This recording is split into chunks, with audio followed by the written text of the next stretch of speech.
Bonjour à tous les amis et bienvenue sur Carton Rouge TV. Je suis très heureux de vous retrouver pour un invité exceptionnel. Carton Rouge, l'invité, ça fait longtemps qu'on n'avait pas fait cette émission.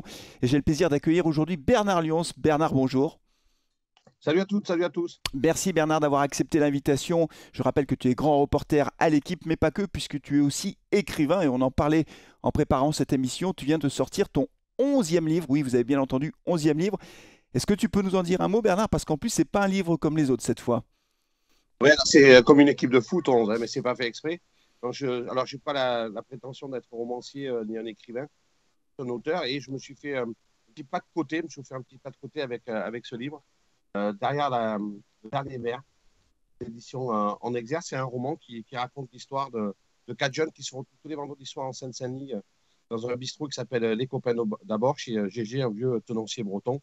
Et ils viennent boire leurs 20 ans, comme ils vont boire leurs 30 ans et leurs 40 ans. Ils sont complètement désabusés de la vie. Malgré tout, en duo, en solo, en trio, chacun va essayer de sauver un peu sa gueule. Et ça finit pas forcément bien pour ceux auxquels on pense et pas forcément mal pour ceux auxquels on s'attend. C'est un petit D'accord. peu l'histoire des vers, en fait. Et il est sorti, ton livre, il est déjà disponible? Ouais, il est sorti le 24 mai.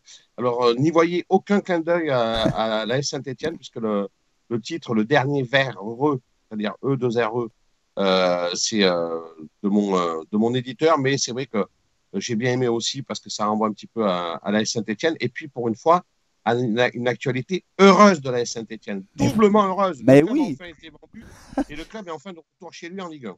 bah écoute, ouais, merci de la transition, c'est exactement ça. Les C'est un supporters d'Ave... métier. Bah oui, c'est un métier. C'est vrai, t'as raison.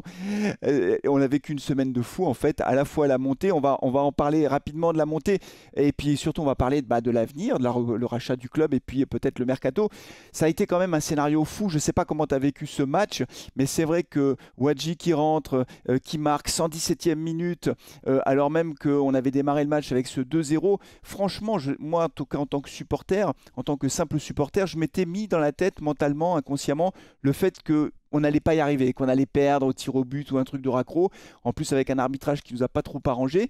Ce match, l'intensité de ce match, le scénario, est-ce que enfin, c'est un truc de fou, non? Ah, mais moi, c'est pas tellement ce match-là qui m'a dérangé. Ce qui m'a vraiment dérangé, c'est les trois derniers matchs de la saison. Parce on avait trois derniers matchs en forme de balle de match qui ont été assez lamentablement gaspillés. Et ce qui m'a rendu vraiment dans une colère noire, c'était le dernier match à QRM où j'avais un petit peu, j'étais au stade Geoffroy Guichard, j'avais écouté un petit peu les déclarations des Angevins, de l'entraîneur, de l'ami des Stéphanois, Loïs Diony, et en disant on va faire la fête pour la montée à domicile. Ils avaient juste un peu oublié une chose, c'est qu'il fallait absolument battre Dunkerque. Et Dunkerque, c'est la meilleure équipe avec Saint-Etienne sur la phase retour. J'ai dit là, il y a une porte d'entrée pour Saint-Etienne extraordinaire. Je pense que si les Verts gagnent à QRM, ils vont monter directement, ils vont coiffer Angers au poteau. Et bon, vous savez ce qui s'est passé et ils ont lamentablement perdu. Et ça, pour moi, c'était une faute professionnelle. C'est absolument incroyable quand on connaît l'importance que cela a pour la Saint-Etienne, mais aussi pour toute la ville stéphanoise qui est meurtrie. Donc, j'y croyais plus du tout. Après, il y a eu le match aller contre Metz. Et moi, je pensais que ce barrage aller allait se jouer au match aller pour des raisons technico-tactiques. On ne va pas y passer la nuit dessus. Et quand ils ont battu Metz à l'aller, dans le contenu et puis surtout le peu de choses qu'avaient montré les Messins, franchement, je n'ai pas paniqué sur le match retour du tout. En tout cas, ils ont eu les ressources mentales, parce que c'était un peu ça mon inquiétude, cette capacité à perdre toutes les trois dernières finales. Là, finalement, comme tu le dis, finalement, ils ont réussi à trouver les ressources pour battre Rodez et après battre Metz.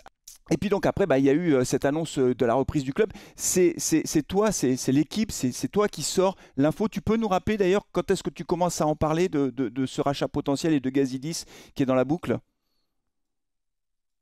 Alors, le premier article que j'ai fait là-dessus, après l'avoir vérification, parce que je savais à peu près depuis le mois de février, ça date du 18 avril, le jour de la sortie sur un site de supporters, me semble-t-il, de M. Patural, qui s'est, comme beaucoup d'autres, fait de la publicité sur le dos pas cher de l'AS Saint-Etienne. Alors, ça a vraiment été un hasard. C'est pas parce que M. Patural a accordé une interview sur une terrasse de Barcelone que j'ai voulu contrecarrer et sortir l'histoire de Gazzi. C'est juste un travail de fond. Et à ce moment-là, j'ai eu l'information qui s'est confirmée du projet d'Ivan Gazidis. Ça, c'était le 18 avril. Après, il y avait une incertitude quant à la montée ou pas de la Saint-Etienne, voir si les montants allaient changer. Pour rien vous cacher, j'avais fait un papier froid, comme on dit, c'est-à-dire j'avais préparé un papier avant le match de barrage contre Rodez pour dire que voilà, le club allait être vendu la semaine d'après. Donc, on l'avait gardé au frigo. Et puis, dans l'après-midi, on m'a confirmé que monter ou pas monter, le club serait de toute façon vendu. Et donc, du coup, j'ai dit à ma direction, on va attendre le match se joue et au coup de final, vous sortez le papier. Je sais qu'il y a ce procès éternel qu'on me fait tout le temps de sortir des papiers pour déstabiliser les joueurs de la Saint-Etienne. Quand ça perd, c'est à cause de Bernard Lyon, c'est de l'équipe, etc. La vérité, elle est toute simple, c'est que j'ai un calendrier qui pas forcément correspond pas forcément avec celui de la Saint-Etienne. Vous savez qu'on est dans un monde des réseaux sociaux et là, on est sur un réseau social. Ça va très, très vite. Quand tu as une information, tu la sors, point barre. Mais là, je pouvais la garder parce que j'avais déjà sorti dès le 18 avril que la Saint-Etienne allait être vendue au groupe représenté par Gazidis. Il y avait juste histoire de temporalité. Et là, j'étais pas à quelques heures près. Donc, c'est vrai que j'ai préféré attendre la fin du match en attendant de voir si je la sortais ou pas. Et puis finalement, je dis on l'a. Alors, du coup, moi, ce qui m'a fait réagir là sur Twitter, c'est le tweet que tu mets le 3 juin en disant, je cite le tweet, je le mettrai à l'écran, mais à titre perso, l'officialisation de la vente de l'AS referme une page de plus de 8 ans d'un travail acharné d'équilibriste à la conclusion finalement heureuse et je le suis sincèrement heureux pour les Verts. On a voyagé pendant 8 ans, c'est-à-dire qu'un coup on était avec un prince d'Indonésie, je crois, on a eu des Russes, à un moment donné on a eu Monsieur Bilzer. Est-ce que ça a été compliqué quand même pour toi, en tant que journaliste, de gérer toutes ces rumeurs, toutes ces fausses infos? Est-ce qu'à un moment donné, on a tenté de te manipuler aussi en te donnant des fausses infos? Comment tu as vécu ça finalement? Bah, c'est la vente des Verts, c'est un double bonheur, c'est un soulagement parce que le club, parce que les gens ne se rendent pas bien compte, mais était dans une panade financière terrible s'il n'était pas vendu au point. Et à titre personnel, oui, effectivement, ça a été un énorme soulagement parce que la jeunesse de cette histoire, il y a la remise en vente de la Saint-Etienne en avril 2021, si je suis le 12 avril 2021, si je ne me trompe pas. Mais souvenez-vous, en 2018, il y avait déjà eu la vente avec l'entrée en négociation exclusive avec le groupe américain Pixis. C'est ça. Donc, c'est quelque chose que j'avais sorti aussi à l'époque. Donc, c'était en 2018, un dossier sur lequel j'ai travaillé depuis 2017. Donc, oui, c'est eu 7-8 ans de travail acharné. Alors, ça me fait toujours rigoler parce que les supporters ont un petit peu confondu le message du messager. Moi, je rendais compte de la coulisse, des tractations, quand j'en avais connaissance de la vente de l'AS Saint-Etienne. Et à chaque fois, quand ça ne se faisait pas, c'était de ma faute. C'est-à-dire, voilà, Lyon, s'il sort l'équipe, sort une fausse information. Non, tout était juste. Quand j'avais annoncé l'arrivée des Russes, Lomakin, à Saint-Etienne, pour Saint-Etienne-PSG, ils sont venus, effectivement, voir le club. Le prince Sihanouk, il voulait racheter la Saint-Etienne. Il y a eu énormément, énormément de candidats. J'ai pas tout sorti, j'ai sorti beaucoup de choses. Ah, Alors, entre nous, ça a été un boulot épuisant et passionnant parce que tu es obligé de tout vérifier et eh tu oui. ne publies rien tant que tu n'es pas sûr de toi.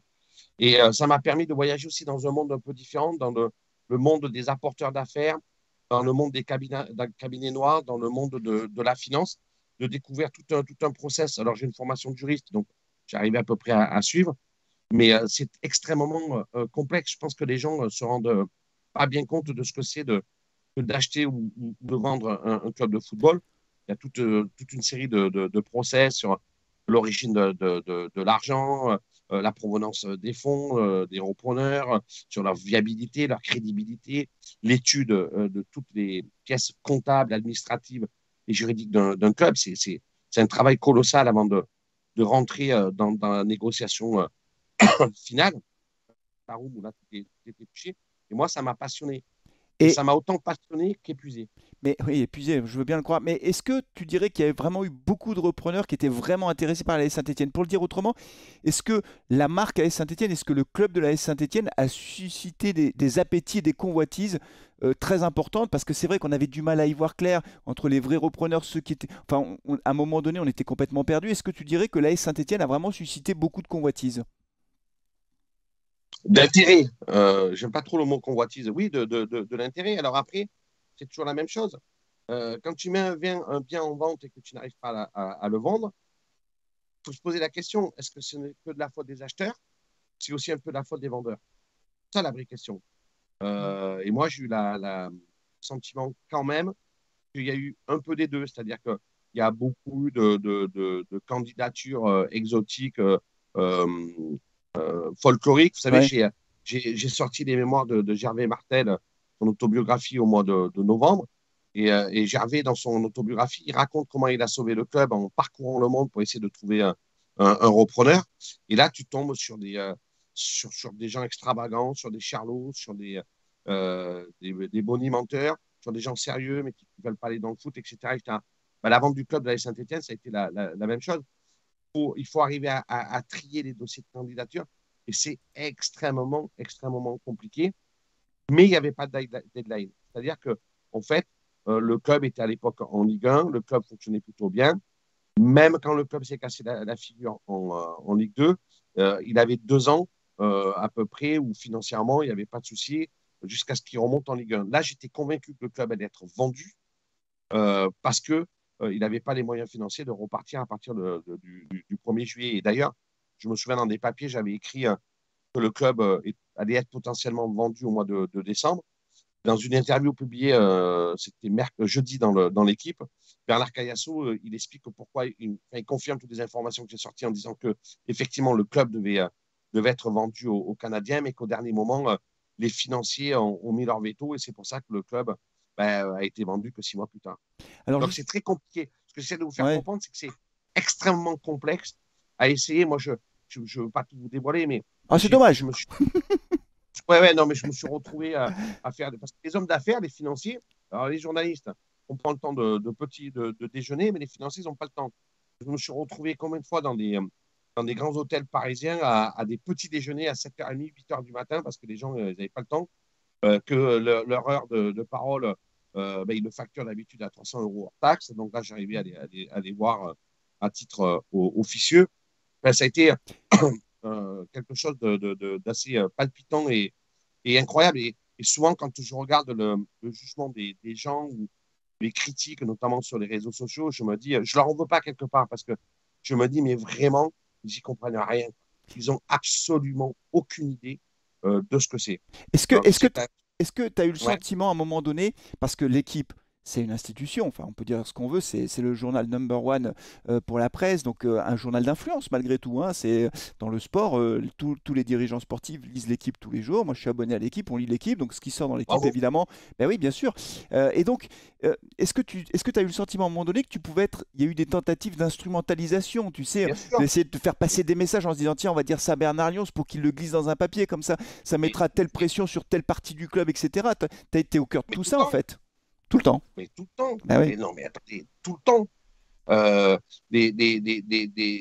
enfin, j'ai eu oui, des propositions même financières.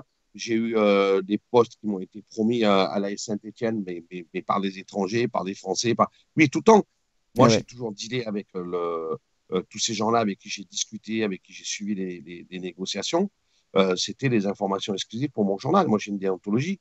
Je ne peux pas être désuet de parler comme ça. Moi, je suis un journaliste des temps anciens, des temps révolus. Moi, j'ai une carte de presse, j'ai des droits, mais j'ai aussi des devoirs. Celui d'informer, ce qui m'a toujours intéressé et toujours motivé, et j'étais axé là-dessus, c'est informer, donner les bonnes informations. Après, quand je vous explique que Lomakin, le russe, va venir à Saint-Etienne visiter les installations, c'est juste. J'ai jamais écrit que Lomakin allait racheter la Saint-Etienne, il ne rachète pas les Saint-Etienne. Ça y est, c'est la faute de l'équipe à raconter n'importe quoi. On mélange tout, en fait. Hmm. Moi, il y a énormément de sujets, de repreneurs, de dossiers que je n'ai pas écrits parce qu'ils n'étaient pas sérieux. Et la journal d'équipe n'est pas une agence de communication pour mégalomanes surexcités qui veulent se faire de la pub en voyant leur nom apparaître dans l'équipe. Donc, moi, il y a plein de dossiers que je n'ai pas cités. Je peux vous donner un exemple tout simple. Quand il y a eu le fonds qu'a voulu racheter, qui s'appelait Panthère Noire, j'ai sorti Panthère Noire, j'ai sorti le nom, j'ai sorti les dates des signatures des promesses de vente du club parce que j'ai eu accès aux dossiers et que je les ai vus.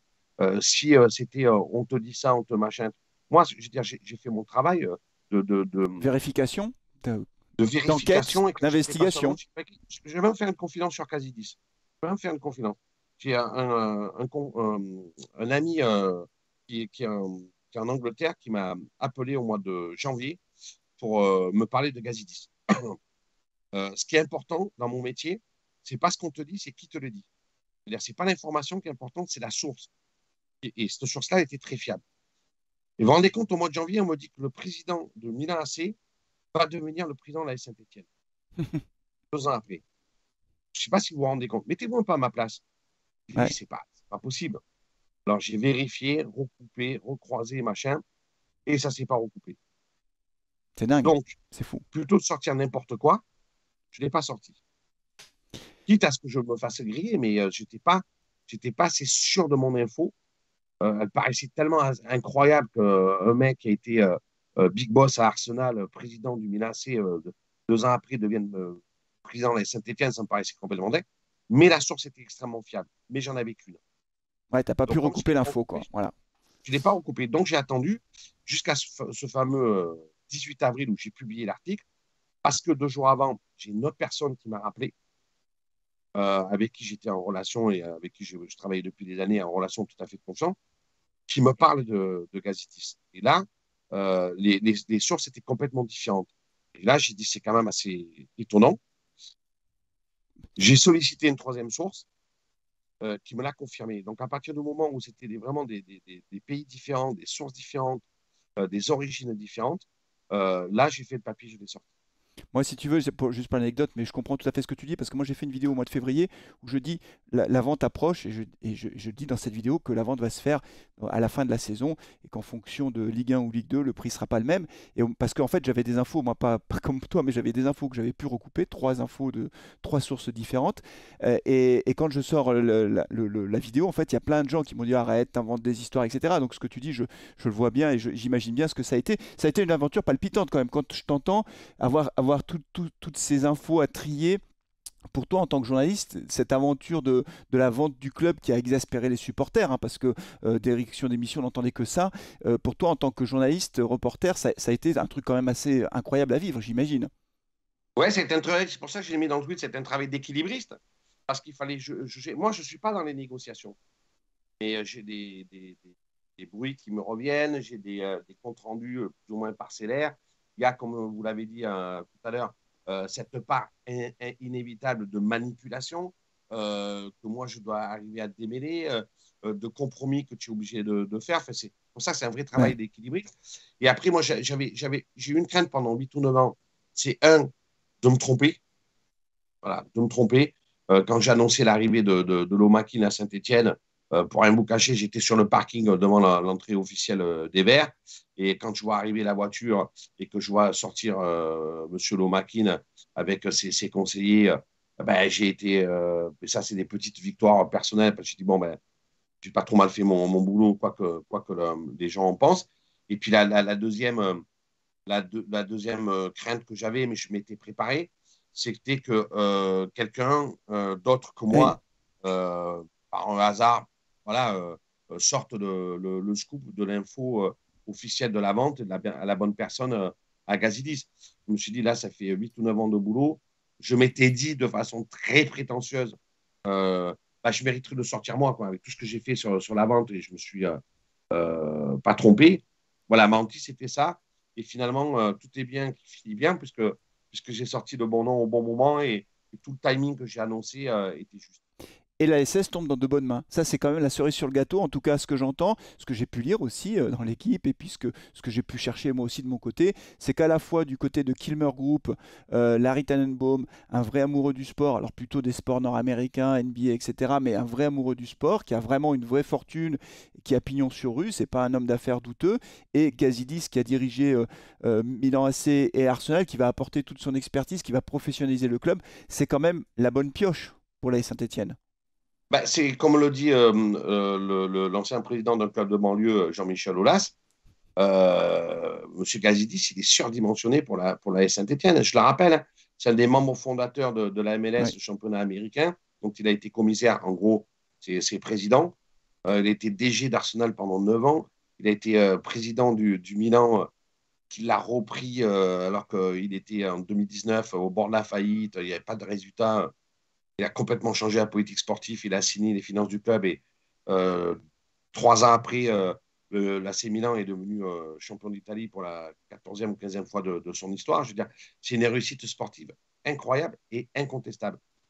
Et il y a un truc aussi que je trouve qui est plutôt de bon augure, c'est qu'au tout départ, comme l'explique le président Cayasso, enfin l'ancien président Cayasso dans son interview de l'équipe de jeudi, c'est qu'en fait, il devait venir à plusieurs au départ, dont un autre investisseur américain, M. Pagliuca, qui est déjà majoritaire à l'Atalanta Bergame.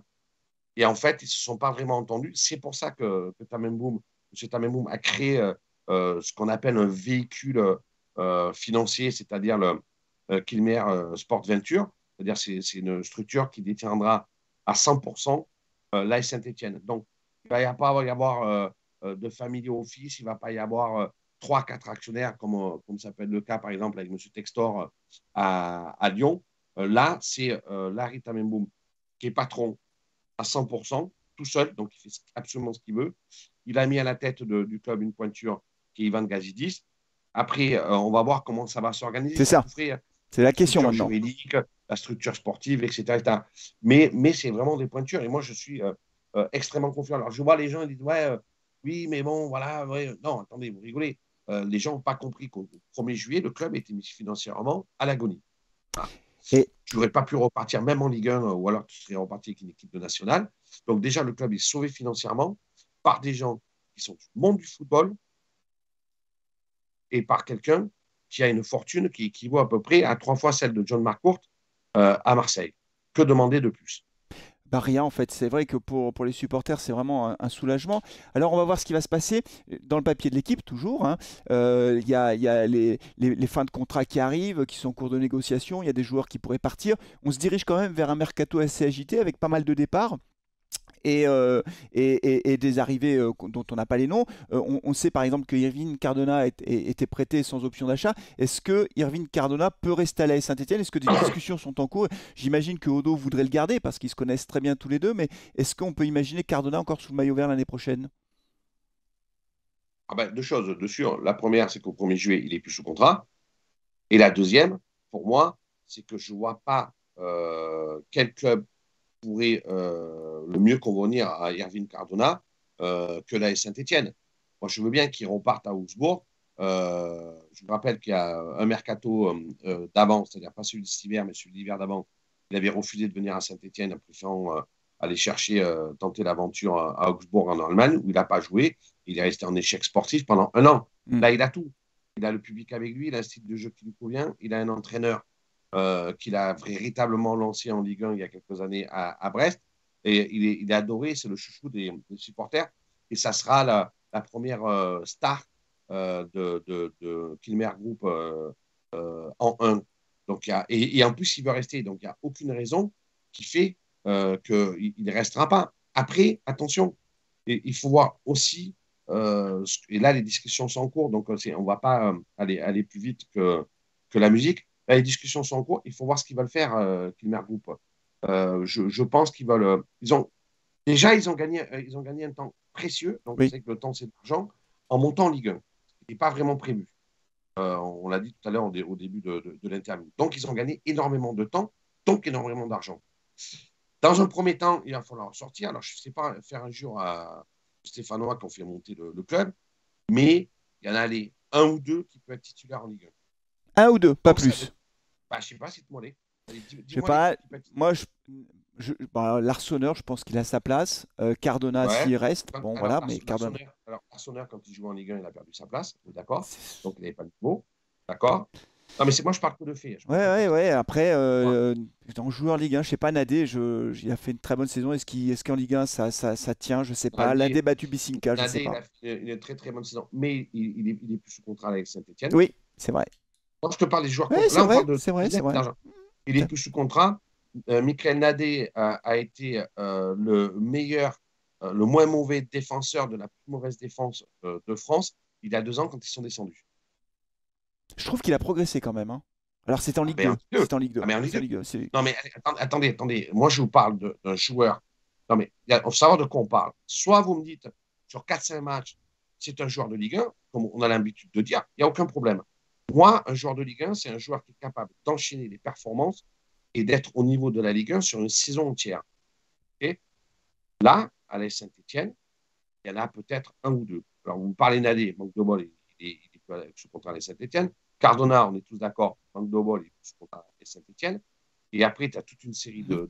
de joueurs qui vont bénéficier d'une année supplémentaire parce que c'est une Automatique. code dans leur contrat en cas de montée. Donc, ça veut dire quoi? Ça veut dire que si, déjà, tu vas te retrouver avec une dizaine de joueurs à devoir partir. Parce que si vous m'expliquez que tous ces joueurs-là peuvent jouer en Ligue 1, il n'y a aucun problème. Ils ont déjà eu du mal à jouer en Ligue 2. Donc, déjà, les faire partir, ça a un coût. Donc, il y a ça. Voir comment on va se positionner les meilleurs groupes là-dessus. Les Nord-Américains, ils ne sont pas trop habitués à faire des chèques comme ça dans le vide. Et après, le budget pour le recrutement. Voilà, c'est ça Ça, aujourd'hui, on n'a Mais aucune info là-dessus. Sur le budget de la première année, l'enveloppe qui sera consacrée au mercato, on n'a aucune idée. Est-ce que c'est 5 millions, 10 millions, 0, 20? On ne sait pas du non, tout. mais Là, ça, rien à non, mais, filtrer. non, on va se mettre d'accord parce que les gens racontent tout et n'importe quoi. C'est quoi une enveloppe pour les transferts? Expliquez-moi. Bah, je sais pas, c'est des gens qui sont sous contrat ailleurs et qu'on fait venir moyennant une indemnité de transfert. Voilà, c'est pas des prêts sans option Ah ben, pour moi, d'achat. c'est pas ça du tout. Ah oui, c'est Pour quoi moi, c'est alors? pas ça. Ah non, c'est pas ça du tout. Un transfert, un marché de transfert réussi, ça se combine par l'addition de d'un levier qui est très important. Les sorties et les entrées. Les sorties et les entrées. C'est-à-dire que Saint-Etienne va être obligé de réussir ses sorties. Tu ne peux pas repartir avec un effectif C'est sûr. de 40 joueurs. Mais sur les sorties, comme tous ces joueurs n'ont pas le niveau de jouer en Ligue 1, Non. ont gagné 1 an, okay, et qu'ils avaient encore 1 an, ça fait 2 ans. Ça veut dire quoi? Ça veut dire que tu fais une moyenne à 650, 60 000 euros par mois. Chargé, charge sociale sur le patronat, ça fait pratiquement 1 million d'euros par joueur. Ouais. Fois deux. C'est 2 ans. Donc, c'est 2 millions. Tu dois les sortir. Eh Donc, oui, tu fais un chèque. eh oui. Comme Saint-Etienne a fait des chèques les dernières années pour en sortir énormément de joueurs. Donc, ça a un coût. Tu vas forcément gréver la capacité de recruter. Ça, c'est des choix, c'est une politique sportive. Donc, il faut arrêter de dire on a une enveloppe de 50 millions sur les transferts. Ça ne veut absolument rien dire. C'est-à-dire qu'au final, la saison de ton marché des transferts, il faut voir ce que ça te coûte. Vous comprenez? Ouais. Est-ce que ça te rapporte? Parce que par exemple, si tu sors un joueur, bon là, il n'y a plus rien à vendre, mais tu sors un joueur comme Wesley Fofana et que derrière, tu gardes ce qu'on appelle un droit de suite, c'est-à-dire une plus-value sur la revente, comme il y a eu avec Mopé, etc., etc., eh ben, tu réussis ton marché des transferts parce que derrière, tu récupères 8 millions, 10 millions, 15 millions d'euros, 3 millions, 4 millions. Et ça permet de faire entrer la Saint-Etienne dans un cercle vertueux. Donc, c'est pas si basique que ça, le marché des transferts. Il ne faut jamais oublier les sorties et les entrées. Sachant qu'effectivement, on n'a plus de joueurs qui ont une valeur marchande incroyable aujourd'hui. Ça s'est beaucoup appauvri. Donc, les ventes de joueurs ne rapporteront pas grand-chose. Globalement, quand même, plutôt optimiste, du coup, quand même, avec le repreneur que l'on a. Une saison de Ligue 1, il ne faudra pas s'attendre forcément à jouer tout de suite le haut du tableau, mais quand même raisonnablement optimiste pour la saison prochaine avec Odo, qui reste, ça, on en est sûr, à la tête de l'AS Saint-Étienne en tant qu'entraîneur. Ben, il reste parce que de toute façon, il avait cette clause aussi d'un an automatique. Donc, soit les nouveaux dirigeants lui font un chèque, il s'en aille, soit il le garde. C'est pas plus compliqué que ça. Hein. Mais ils sont partis pour le Mais garder. Il reste. oui, oui, oui, bien sûr, oui, oui. Et puis Dadi Guillot mérite largement de rester à la Saint-Etienne. Après, tu n'es pas obligé aussi c'est pas inimaginable de se dire que les dirigeants de Kilmer Group veulent faire venir un grand entraîneur Oui. étranger, Igor Tudor ou autre chose. On ne sait pas encore. Je veux dire, le club, il a été vendu. La deadline pour le vendre, c'était le vendredi précédent le barrage retour à Metz. D'accord? Ils ont signé à la dernière minute parce qu'il y a les papiers, parce que les navettes entre les avocats au Canada, les avocats en France. Ric-Rac, sinon le deal était mort. Le club a été vendu. Dimanche, Ric-Rac, à la 117e minute, tu marques et tu montes. Donc oui, je peux être que raisonnablement, formidablement optimiste. Le club, il était mort. Imaginez Saint-Etienne en Ligue 2 sans repreneur. C'était la D'accord. fin de l'histoire parce que Ouais. avec On avec dit 200 toujours, salariés ou 300 salariés, voilà, on connaît la structure voilà, du non, club mais est moi, trop. ça me fait rigoler quand j'entends dans les stades direction de démission. Ouais, bah, démissionner de quoi? Toi, tu vas démissionner alors que tu es propriétaire de ta maison. Tu vas démissionner alors que tu es propriétaire de ton entreprise. Non, avant de partir, il faut vendre. Voilà. Et ça, c'est la première des choses. Donc, ils sont arrivés à vendre. Ils ont bien vendu à des gens qui sont bien. Mais non, je vous dis, il faut pas être trop impatient. C'est On ça. va Ouais, voir. ouais, c'est ça. Faut Il y pas a être trop quand même, peu. Ouais. il y a quand même, je vous rappelle, 2 mois et demi, hein. C'est vrai. Le Parce que cette année, mercato. la saison de Ligue 2, elle va débuter le 18 août. Donc là, tu as quand même 2 mois et demi. Tu as gagné énormément de temps puisque Saint-Etienne est euh, pour reconstruire. Et puis, deuxième chose qui me fait un petit peu rigoler aussi, c'est on dit, ouais, les grands clubs ne meurent jamais. C'est faux. Ah, si, ça, alors Faux. ça, Ça, c'est le football à papa. ah Mais non le mais ça. football, le club est devenu une société privée, de droit privé de spectacle. Je veux dire, regardez, allez voir dans les pays de l'Est. Ça rendons grâce à Michel Platini d'avoir créé le fair play financier et le Slavia Prague, tous ces grands clubs qu'il y a eu aussi en Hongrie, etc., sont tous cassés la figure. On va voir de ce qui va arriver à À Bordeaux. Bordeaux, Et oui. on a vu ce qui est arrivé à Strasbourg il y a quelques années, ce qui est arrivé à Sedan, Ah, etc., etc. Nancy, Donc, enfin. ouais, dans Sedan, Nancy, Valenciennes qui font mieux, etc., etc. Donc, du coup, là, tu te retrouves quand même avec un club qui est de retour en Ligue 1, qui va être porté par un formidable public, un élan neuf, nouveau, novateur, j'espère aussi. Donc oui, moi, je suis extrêmement optimiste pour la Saint-Etienne. Maintenant, je suis journaliste et je ne donne pas un blanc-seing. Je ne suis pas en train de vous dire que c'est le Messi Gazidis et le pape Tamemoun qui sont arrivés à Saint-Etienne. Pas du tout ce que je dis. Ce que je dis, ce sont des gens sérieux. De moi, les infos que j'ai, ce sont des gens sérieux, ce sont des gens du sport, et ce sont des gens qui connaissent parfaitement le monde du sport, le monde des affaires, le monde juridique, et on va pouvoir recruter à l'international, aller chercher des joueurs exotiques, parce qu'il ne faut pas oublier derrière que, par exemple, à l'opérationnel, il y aura Us Family, Oui, quelqu'un qu'on connaît, qui était déjà intervenu auprès de Saint-Etienne quand il était chef opérationnel à Arsenal pour le transfert de de... William Saliba. c'est ça. Donc, c'est quelqu'un qui connaît Mm. Saint-Etienne, c'est quelqu'un qui est déjà venu un paquet de fois à Saint-Etienne. Donc, ce n'est pas des gens, c'est pas des aliens qui ont atterri et qui ont débarqué sur la planète Saint-Etienne, hein. Ils connaissent parfaitement. En plus, comme je vous le rappelle, les négociations ayant débuté au mois de novembre, donc ça fait maintenant 8 mois. Donc, autant vous dire qu'en 8 mois, ils ont eu le temps de faire des audits, euh, à commencer sportif. Donc, à mon avis, ils savaient exactement comment et avec qui ils veulent aller. Bon, bah c'est réconfortant, Bernard. Merci beaucoup. Je rappelle la sortie du roman Le Dernier Vers, VE2RE. Il est là, aux éditions En Exergue, disponible depuis le 24 mai. La sortie de ce roman accompagne une nouvelle page de l'histoire de l'AS Saint-Étienne, même si les deux sujets n'ont rien à voir. Mais voilà, c'est comme ça. Merci beaucoup, Bernard, d'avoir accepté de répondre aux questions de Carton Rouge TV. Et puis, vivement la reprise du championnat. Ça me manque déjà, la reprise du championnat. Vive! On a l'euro d'abord, on a quand même l'euro, on va suivre Ouais, l'euro. là, déjà, laissez-moi partir à l'Euro. Là, j'y pars dès jeudi prochain.